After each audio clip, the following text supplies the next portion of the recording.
Federico, vamos a hablar sobre la cruz y entrar por ahí. Me interesa para empezar tener una definición de tu parte en términos pre-religiosos, antes de que fuera un símbolo religioso. ¿Qué pensás que era la cruz? ¿Para qué servía en términos históricos? Eh, Cualquier civilización, la gran mayoría de las civilizaciones eh, asocian la cruz a una cuestión religiosa, ¿sí? Eh, Muy probablemente porque en base o desde la cruz, a partir de la cruz, en muchos casos se establecen las pautas generales de muchas de esas religiones.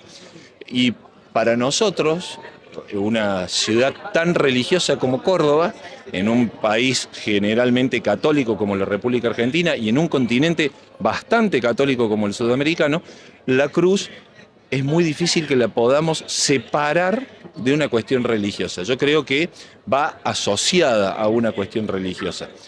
Disculpa, me interesa hablar sobre la simbología de la cruz como post-Jesús y como lo que significa hasta después de los 2000 años después de Jesús. Ahora, específicamente, para empezar, me interesa preguntarte para qué servía antes de Jesús y antes de las religiones. Eh, Supongo yo que tenía una connotación de identificación y de compromiso. Eh, y a partir de ahí también creo que antes de que se las relacione con las religiones existían también diferentes tipos de cruces, ¿sí? Ahí va. Existían diferentes tipos de cruces. Nosotros en general tenemos, por supuesto, por el lugar en donde nacimos, al que hacía referencia recién, mayormente identificada la cruz, que incluso hasta en una iglesia católica, la nave principal y la nave que la cruza es una cruz latina, así se llama, ¿no? Es una cruz latina con uno de sus ejes cortado un poquito más arriba de la mitad, por otra un poquito más corta, justamente. Bueno, pero antes de la aparición de las religiones, seguramente la cruz tenía, creo yo, esta connotación de comunidad, ¿sí? Que una cruz identificaba una determinada comunidad, no desde el punto de vista religioso, sino desde el punto de vista del compromiso y de la identificación en aspectos comunes. Hoy la cruz, perdón, no voy y vengo, pero hoy podemos ver cruces en cientos de lugares, incluso que no son católicos. Y hay miles de cruces igual que no son católicas. Y hasta la palabra cruz tiene connotaciones desde lo simbólico. Si yo te pregunto y te digo, hola, ¿cómo andas? No, mal, que esto, que no, no sabes con la cruz que cargo. ¿Entendés? Vos me estás dando una respuesta, a lo mejor no sos católico, a lo mejor no practicas ninguna religión, pero dentro tuyo, decir, no, la cruz con la que cargo, estás en un problema. ¿Sí? O sea, tiene un peso realmente de mucha simbología solo la palabra cruz. Como culturalmente tiene un impacto, incluso si no profesás esa religión. Sí. Bien, si lo agarré, me mencionaste varias formas en las cuales el símbolo afectaba a comunidades previos al cristianismo. Y también sí, existe esto de la cruz, la esvástica, que se usaba como símbolo de buena suerte en muchísimas culturas antes de que se la apropiaran los nazis. Pero bien, me interesa proponerte algo porque fuiste a un lugar en el cual yo no había pensado y me parece muy interesante porque es complementario. Decime si estás de acuerdo con esto. La cruz se usaba previo a, en términos como, lo estoy pensando, como una herramienta de tortura y de proveer una muerte dolorosa. Antes de esa misma cruz como crucifixión se usara como símbolo del catolicismo. ¿Estarías de acuerdo con eso? En términos de la cruz se usaba para proveer una muerte dolorosa y humillante. Y sí, tortuosa, dolorosa, y era la representación de lo que a alguien le podía pasar. ¿Sí? Me parece que también exhibirlo a esta persona era, bueno, te puede suceder esto. Eh, por eso creo que toda esta connotación lingüística que tiene la cruz, ¿no? que te decía recién, mirá la cruz con la que estoy cargando, ¿sí? O no, o vas a cargar con semejante cruz. Bueno, y es más, estoy tratando de pensar, eh, sacándola estrictamente de lo religioso, si tiene alguna connotación que no sea referida al dolor o a esto que decías vos, ¿no?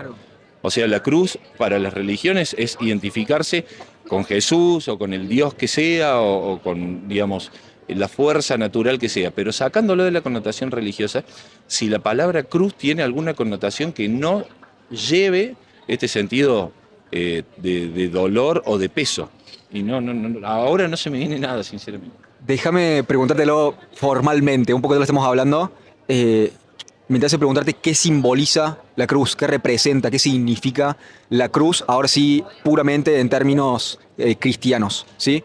Me hablaste de que por ahí se nos escapa con esta crítica quizás a veces más fundada que otra de las religiones supersticiones, el opio de las masas, es lo que es simplemente una mentira que te quita la ansiedad de la muerte. Pero creo que esa crítica no tiene el foco puesto en por qué sería el símbolo principal de esta religión, que aparentemente es todo amor y todo, que te muestre el dolor como algo tan visible a través de este mecanismo de tortura y de muerte que era la cruz. Volviendo, ¿qué significado le encontrás? ¿Qué representa para vos? Me hablaste del dolor, del peso. ¿Qué simboliza la cruz? Bueno, creo que en gran parte es eso, ¿no? No, no sé si dentro de alguna religión, pienso que hay religiones que en vez de cruces tienen estrellas o que tienen cruces que en la parte superior son circulares, eh, pero siempre me parece que en esto, ¿no? Con un sentido eh, que involucra varias palabras. Lo que yo te decía hace un rato, el compromiso, la identidad. También creo que se puede sumar la culpa, ¿sí? Porque en el caso de la religión católica, la crucifixión implica haber cometido eh, algún tipo de acto del cual uno no puede escapar y tiene que ser condenado y es culpable.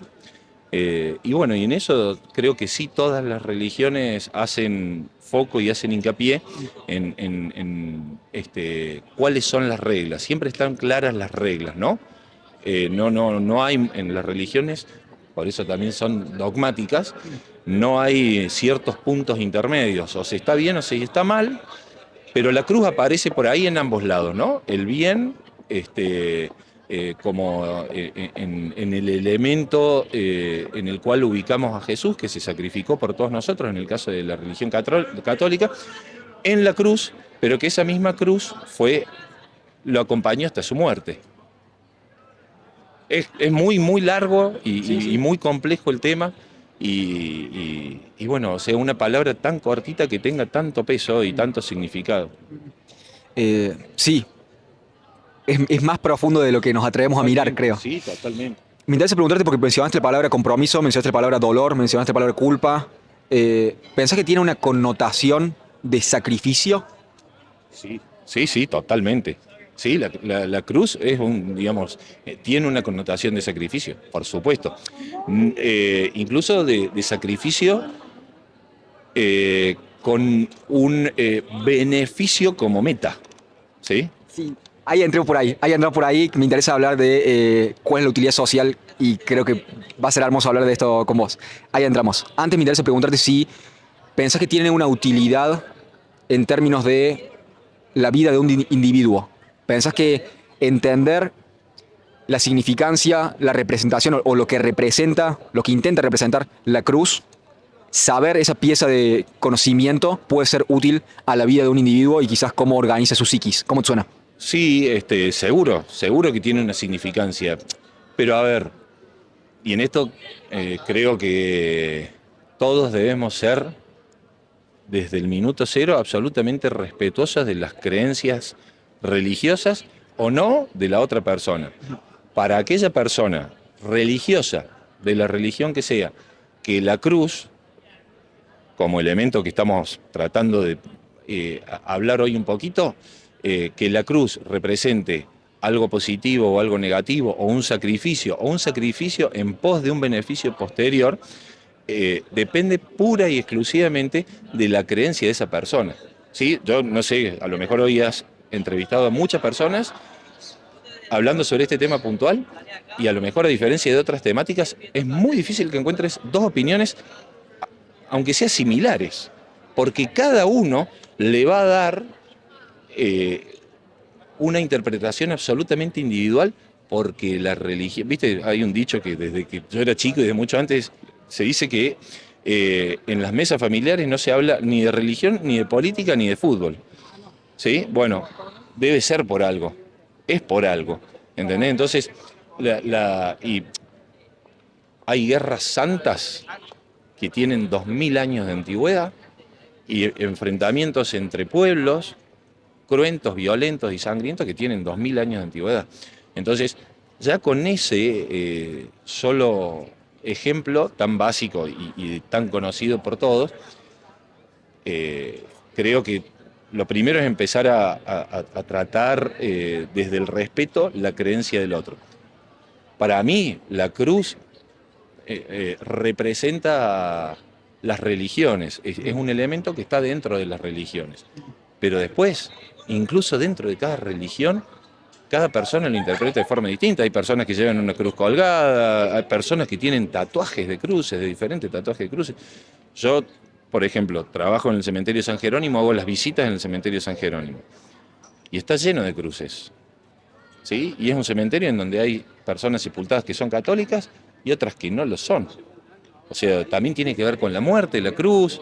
Bueno, es infinito el tema. Bien, me interesa que toquemos el lado de la utilidad social de la cruz, de la simbología de la cruz, pero me interesa hacer un análisis para rebotar una idea en tu cabeza y ver cómo lo ves, ¿sí? La cruz es el centro de... Vamos de vuelta. La Plaza San Martín, en el caso de la ciudad de Córdoba, es la plaza que marcaba el centro de la ciudad. Sí. Dentro de la Plaza San Martín tenés la catedral. Sí. La catedral dentro de la plaza donde se juntaba la comunidad. Uh-huh. Y el símbolo central, y de hecho arriba de la catedral está Jesús con la cruz. Sí. Entonces la cruz marca el centro de la comunidad, y volviendo a toda la simbología de la cruz es dolor, la cruz es peso, la cruz es sacrificio, posibilidad de transformación de ese sacrificio, de ese dolor, a través del sacrificio, en un bien, me dijiste recién, un beneficio posterior. Sí. Entonces todo eso está codificado en la cruz, que cuando explícitamente o no, cuando se crearon las ciudades que se crearon, después estamos en una entrevista, ¿me das 5 minutos? Cuando se crearon las ciudades católicas en Latinoamérica y Europa supongo también, ponían a la cruz como el símbolo central de la comunidad. Sí. Dando ese prólogo, me interesa preguntarte si pensás que una sociedad se puede sostener a largo plazo sin tener la idea del sacrificio como algo sagrado, entre comillas, o como algo central. ¿Cómo lo ves? Bueno, en el caso, voy a responder en el caso puntual de lo que considero en la ciudad de Córdoba, que al igual que gran parte de las ciudades del país se fundan con este sistema que nombrabas vos recién, de la Plaza, la Catedral y el Cabildo. Ese es un sistema que se denomina sistema de damero de cuadrícula, en donde están esas tres instituciones: Plaza, Catedral y Cabildo.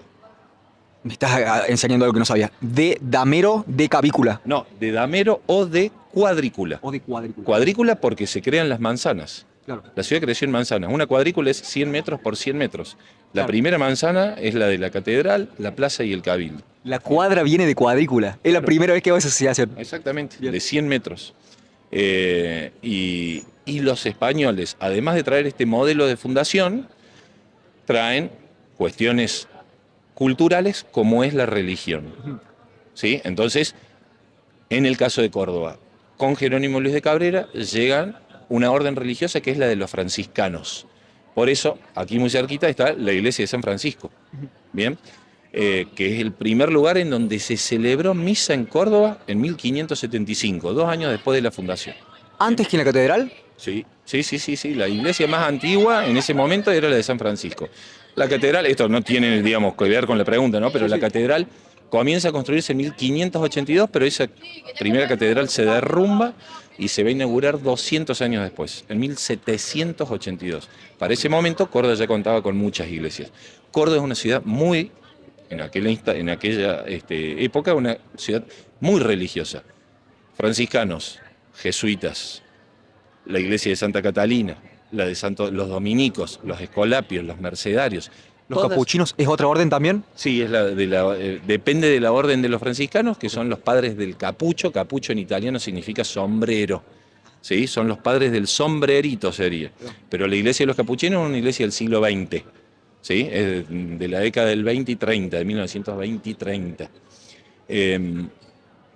Y bueno, con esta conquista cultural ingresa la religión, y la religión católica. Sarmiento, ya en uno de sus libros, decía que Córdoba es una ciudad absolutamente religiosa. Vos fijate que en cuántas ciudades de Argentina tenemos la catedral, a una cuadra San Francisco, a 2 cuadras los jesuitas, atrás de la catedral Santa Catalina, un poquito más allá la iglesia del Pilar, un poquito más acá iglesia de Santo Domingo. O sea, en una cuadrícula muy pequeña tenemos 5 órdenes religiosas que están rodeando la catedral. Entonces eso hace que, lógicamente, a ver, la ciudad de Córdoba se construye sobre 2 grandes ejes, y acá vamos a responder lo que me dijiste vos con este ejemplo. 2 grandes ejes. Uno es el aspecto religioso, ¿sí? Y el otro es la universidad. La religión desde el momento de su fundación, y la universidad un poquito después, 1613. Y la universidad es fundada por otra orden religiosa, que es la de los jesuitas. O sea, en esta cuadra tenemos los 2 aspectos, y a Córdoba se le dice de 2 formas: de las campanas por las iglesias, y la docta por la universidad. Son los 2 grandes ejes sobre los cuales creció y crece y seguirá creciendo. Después se sumó la Córdoba industrial, pero sobre los que creció la historia de la ciudad. Y ahí vienen muchas cruces, en todos los sentidos. Bien, me parece fascinante el análisis histórico de esta ciudad de Córdoba. Me interesa extrapolarlo, si pensás que es extrapolable, a una sociedad, sea católica o explícitamente católica o no, o de cualquier religión, más allá de la religión. ¿Pensás que una sociedad se puede sostener a largo plazo sin tener el sacrificio como idea fundacional de la comunidad? ¿Cómo te suena? No creo. Estoy pensando en culturas milenarias como las asiáticas, o en el imperio griego, o el imperio romano, o lo que fue la cultura egipcia, o los mayas, o los aztecas, o los incas, y todas se construyeron sobre el sacrificio, todas se construyeron sobre el trabajo, y todas se construyeron sobre las religiones. Todas las que nombré se construyeron sobre las religiones. Y no creo que, digamos, la sociedad moderna por ahí escapa, en algunos casos, a cuestiones religiosas. Pero todas esas civilizaciones y todas esas culturas, sin duda que sí se construyeron sobre el sacrificio y sobre el trabajo. Escapa me parece que es la palabra correcta. Sí. Escapa. Bien. Estoy un poco miedoso de quedarnos sin batería en la cámara o en el audio, pero no quiero cerrar sin hacerte la pregunta de si pensás que es necesario para una sociedad sostenerse a largo plazo tener una moralidad compartida, tener los individuos en claro de qué es lo que la sociedad entiende como correcto e incorrecto. ¿Cómo te suena? Yo creo que no hay una sola moralidad. Creo que hay muchas, y que, de acuerdo a los momentos históricos y de acuerdo a los grupos en los que uno entra y sale y se maneja, se van manejando esas moralidades, que todas involucran reglas y pautas, que no son las mismas para todos, pero todos las aceptamos, o a veces no, pero en general las aceptamos, de acuerdo al grupo en donde estemos. No existe, nunca existió, me parece, una sola moralidad. o una sola pauta en común para toda la sociedad. Creo que no. Creo que entiendo el punto y creo que lo vamos a dejar en el tintero y lo hablaremos en otro momento. ¿Vos sos el mismo acá haciendo estas preguntas que en tu casa cuando estás tranquilo o que con tu grupo de amigos cuando te juntás a hacer alguna actividad, que con tu pareja? ¿Sos siempre el mismo? No, entiendo el punto. Claro. Es más, y entiendo el punto de que lo que vos piensas que es correcto va distinto a lo que yo pienso que es correcto. Creo que el punto al cual estoy tratando de hacer alusión es si actuamos en pos únicamente de lo que pensamos nosotros que es correcto, no tenemos cohesión social y nos diluimos en conflictos. Nos Sí. Entonces, ese es el problema que veo. Y entonces, cómo construimos la moralidad colectiva? Número uno, ¿cuál es la manera? El análisis que yo puedo hacer, y puede ser muy simplista quizás, es la mejor forma de mostrar una moralidad o de hacer una convención sobre la moralidad o de codificar la moralidad es a través de historias. Y esas historias en nuestra civilización vienen de la Biblia.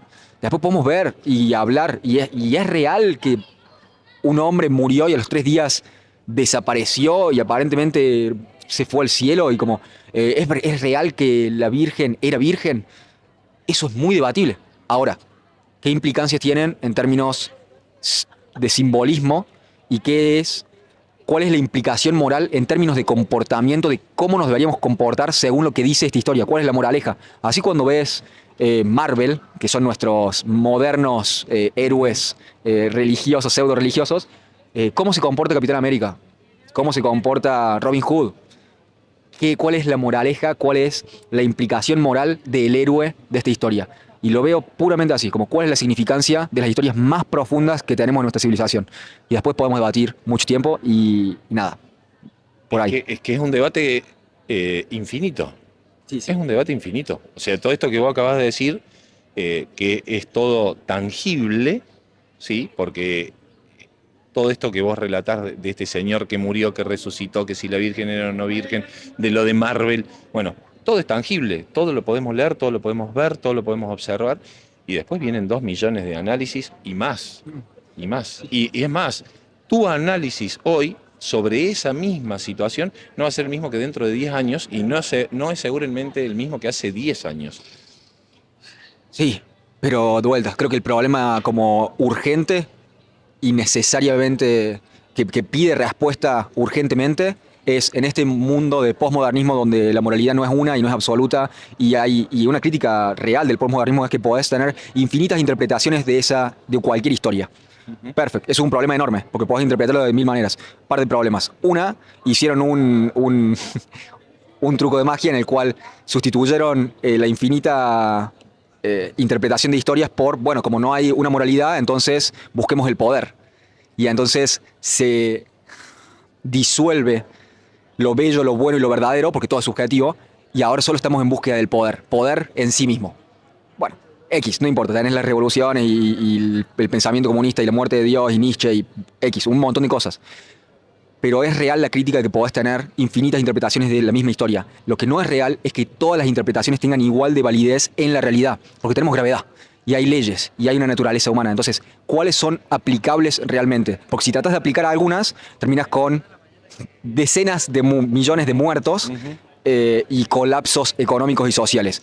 Y así pasó un poquito en China y en Rusia cuando trataron de aplicar el comunismo. Como, no era comunismo real y todavía no lo ha probado realmente. Y, bueno, hay gente que todavía lo dice. Pero algunas terminan más virtuosas que otras. Y esta sociedad, con los problemas que tiene y con su reniegue y escapatoria de sus raíces judeocristianas, estamos en el momento en el cual el mundo ha florecido a la mayor población mundial. Y tenemos otro problema ahí también, que hay gente que dice que estamos sobrepoblados y tenemos que matar a un par de gente. Pero bueno, Sí, de sí. eso Esas vamos. son todas las interpretaciones posibles y hay muchas más. Y hay más. Sí, hay Nos muchas. queda pendiente. Nos queda pendiente por seguir hablando. Federico, no sé si te va a ser tan útil, pero en esta parte de la entrevista, no sé qué tanto te pueda sumar a vos. Lo que estoy proponiendo es, si tenés algo para promocionar, si tenés algún emprendimiento, si querés que te encuentre en redes por alguna razón, este es el momento. Por favor. Bueno, sí, lo hemos hablado ya. Yo hago una cuenta que es @la calecita de la historia, podcast sobre la historia de la ciudad de Córdoba. Bueno, allí nos siguen y se van a enterar algunas cuestiones sobre la ciudad de Córdoba y todas las actividades que vayamos organizando. Entonces, la Callecita de la Historia en Instagram. En Instagram. Excelente. Exactamente. Federico, muchas gracias por tu respuesta, gracias por tu tiempo, gracias por hablar conmigo esta tarde. Verdaderamente fascinante. Muchas gracias. Que esté bien.